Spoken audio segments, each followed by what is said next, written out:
A prisoner lies strapped to a metal table, fully conscious. The doctor approaches with a scalpel, not to heal, but to destroy. He slices through skin and muscle, exposing the spine beneath. The prisoner screams as the blade cuts deeper, severing nerves one by one. The doctor watches, taking notes on how long it takes for the legs to stop moving. This isn't fiction. This happened thousands of times during World War II, when doctors became monsters and medicine became torture. What you just heard describes some of the most horrific medical experiments ever conducted on human beings. Between 1937 and 1945, two groups of so-called scientists turned living people into test subjects for procedures so brutal that many survivors never spoke about them. Today, we're diving into the darkest chapter of medical history, where doctors cut open spines to see if prisoners could still walk. The year was 1943. Deep in the forests of northeastern China, a facility known only as Unit 731 operated in complete secrecy. To the outside world, it was a water purification plant. Behind the walls, Japanese doctors were conducting experiments that would make horror movies seem tame. They called their victims logs because they viewed them as nothing more than pieces of wood to be cut apart and examined. Dr. Shiro Ishii, the man who ran Unit 731, believed that the only way to understand the human body was to take it apart while it was still alive. His reasoning was simple but twisted. Dead bodies don't react the same way as living ones. If you want to know how pain affects the nervous system, you need to cause real pain. If you want to understand paralysis, you need to create it in real time. The spinal experiments began with a terrifying premise. Military doctors wanted to know exactly how much damage a soldier could take and still fight. They needed to understand the breaking point of the human spine, so they started cutting into prisoners to find out. The procedure was always the same. Prisoners were brought into the operating room fully conscious. No anesthesia was given because the doctors claimed it would interfere with their observations. The victim was stripped naked and strapped to a metal table with leather restraints.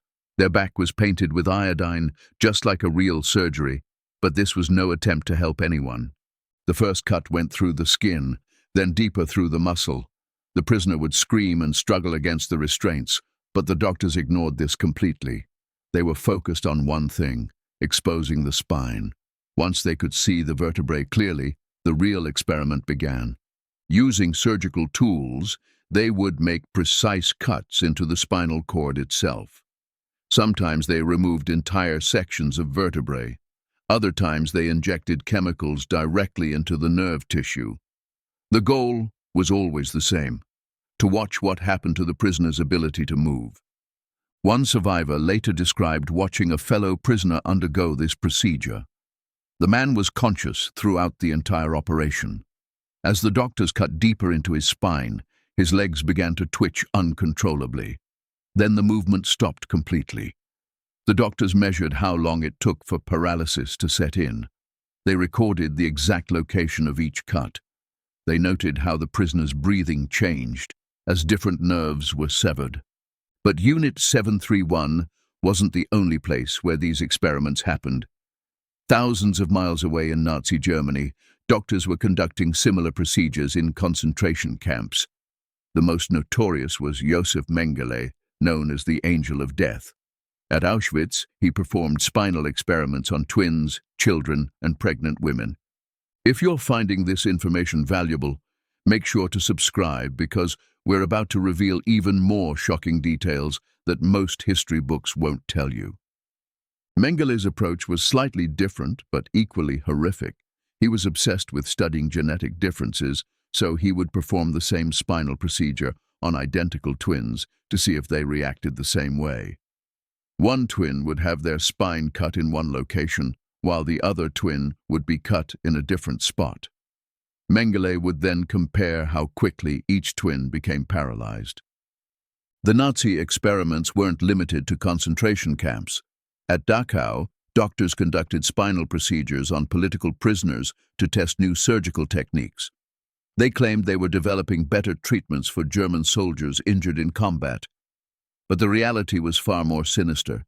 They were simply curious about how much damage the human body could endure. Dr. Sigmund Rascher, one of the lead experimenters at Dachau, kept detailed records of every procedure. His notes reveal the cold, scientific language used to describe unimaginable cruelty. He wrote about subjects instead of people. He described tissue response instead of screaming. He recorded motor function cessation instead of paralysis. But perhaps the most disturbing aspect of these experiments was how unnecessary they were.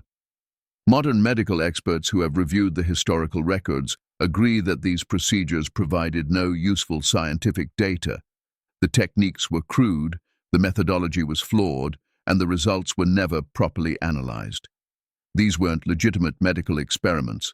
They were acts of pure sadism disguised as science. The doctors involved knew exactly what they were doing. They weren't naive researchers stumbling into ethical gray areas. They were trained medical professionals who had taken oaths to do no harm. Yet they chose to become torturers. Many of them had successful practices before the war. They had saved lives and helped patients. But when given the opportunity to experiment on prisoners, they eagerly participated. At Unit 731, the spinal experiments became increasingly elaborate. Doctors would sometimes perform multiple procedures on the same prisoner over several days. They would cut into the spine, observe the results, let the wound partially heal, then cut again in a different location. The goal was to create a complete map of how spinal damage affected different parts of the body.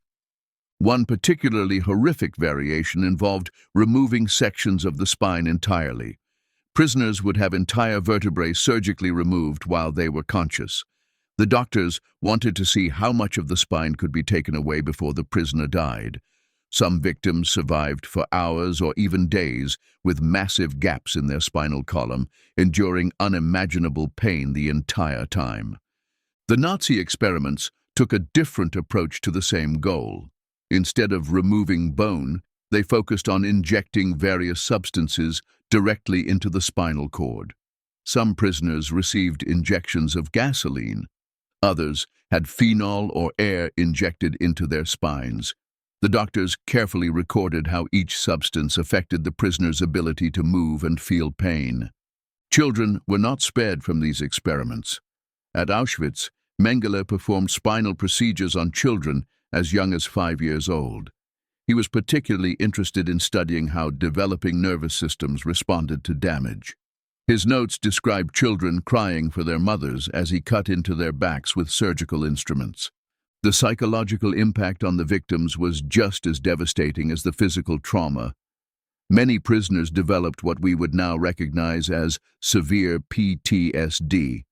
They became catatonic, staring blankly at walls and refusing to speak. Others became violent, attacking guards or other prisoners in desperate attempts to end their suffering. What makes these experiments even more disturbing is how the doctors justified their actions.